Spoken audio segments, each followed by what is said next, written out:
Et une voiture qui commence à prendre de la vitesse pour notre premier rendez-vous. Hommage à André Dreux dans ce premier rendez-vous, donc de la Nocturne de Vincennes. On va surveiller de près les favoris avec Kezio de Cayola qui est en dehors, qui part correctement. Prince Dauphin est parti correctement, un peu pris de vitesse néanmoins par le numéro 7. C'est Oniyou Djinek qui va immédiatement s'installer au commandement avec en deuxième position Papy de la Potelle. Et puis Kezio de Cayola qui maintenant bien équilibré.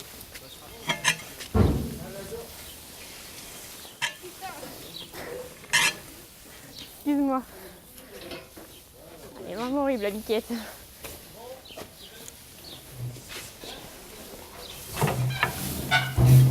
Allez gros, pousse-toi. Allez, Paul.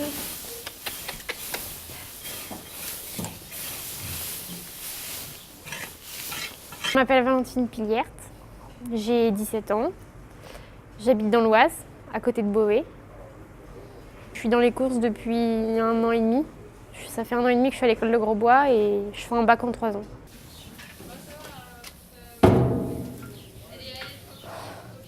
C'est chiant.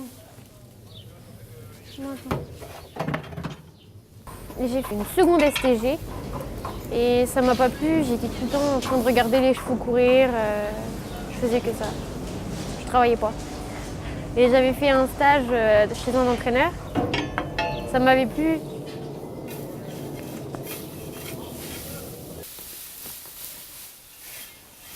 Je faisais du poney clubber depuis l'âge de 5-6 ans.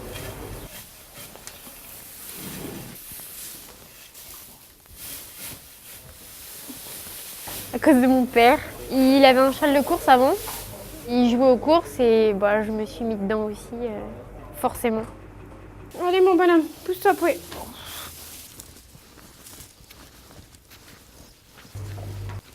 Le matin, on va à l'écurie.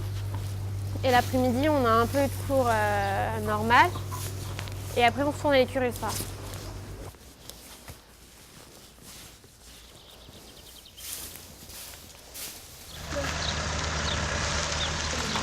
Alors, vous me mettez votre nom, les activités surtout pratiquées,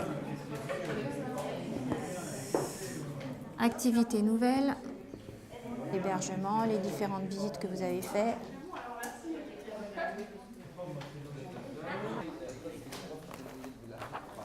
Je les récupérerai après, les carnets de stage. Carnet de liaison, c'est bon ? La formation professionnelle consiste à apprendre tout l'enseignement technique correspondant aux chevaux, connaissance du cheval, la connaissance des entreprises, des cours de comptabilité-gestion, des cours sur la filière cheval et au niveau de la pratique, on apprend le monté et l'attelage jusqu'à la valorisation en course en passant par le débourrage.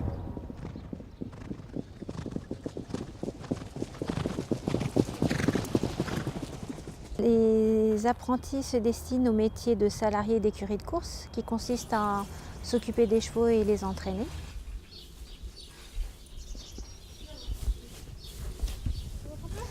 Pour certains, ils pourront participer à des compétitions, mais ce n'est pas la priorité de la formation.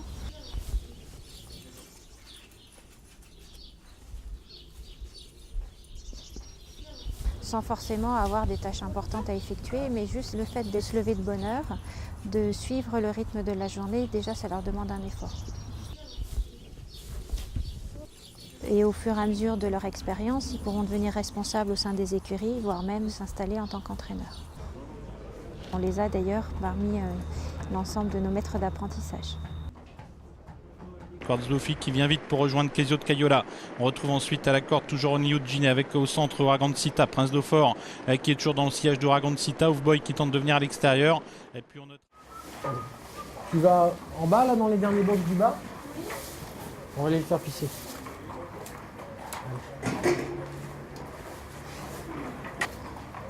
Cette année, Valentine m'a sollicité, j'ai eu une autre fille, Julie, qui m'a sollicité aussi, donc ils sont en apprentissage. C'est intéressant pour elle comme pour moi. Ils sont là 15 jours à l'école et 15 jours à la maison. Donc ça permet de soulager un petit peu le personnel qui est à la maison et puis de leur apprendre gentiment le travail. Dans ce métier-là, on a beaucoup de déboires, on a beaucoup de soucis dans la journée. On essaie d'être pédagogue, d'être cool, mais c'est difficile.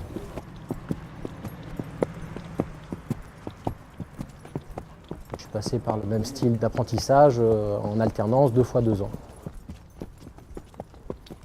Valentine, elle se débrouille bien, elle est jeune bien sûr, donc elle a les défauts de la jeunesse un petit peu, c'est d'être un petit peu tête en l'air, etc. Mais là, ça s'apprend. Comme moi, à la même époque, j'étais pareil.